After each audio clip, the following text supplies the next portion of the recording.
Hey all welcome back to my YouTube channel. ఇది ఒక చిన్న మినీ వ్లాగ్ అనమాట. సింహాచలం వెళ్తాం. ఉండేది వైజాగ్లోనే, కానీ ఫ్రీక్వెంట్గా అయితే వెళ్ళలేము, కుదరదు కూడా వెళ్ళడానికి. మనకి ఎప్పుడు ప్రాప్తి ఉంటే అప్పుడే వెళ్తాం కదా.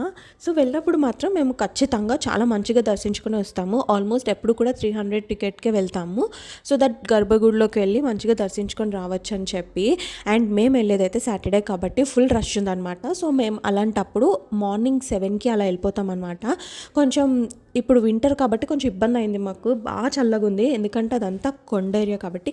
అండ్ ఇక్కడైతే గర్భగుడి, ఈ గర్భగుడిని చూస్తే ఎంత ప్రశాంతంగా ఉంటుందంటే నాకు అదొక డివోషనల్ వైబ్ అంతే. అండ్ గుడికి వెళ్ళామంటే టిఫిన్ చేయకుండానే వెళ్తాము మేమైతే. సో రిటర్న్ వచ్చేసి కిందన అడవరం వెళ్ళే రూట్లో వృందా కేఫ్ అని ఒక కేఫ్ ఉంది. టిఫిన్స్ అయితే చాలా బాగున్నాయి, బట్ కొంచెం కాస్ట్లీ అనిపించింది నాకు. ఇంకా టిఫిన్ చేసేసి మేమైతే నెక్స్ట్ కాలభైరవుడి స్వామి గుడికి వెళ్తున్నాము. ఇది అడవరం రూట్లో ఉంటుందన్నమాట.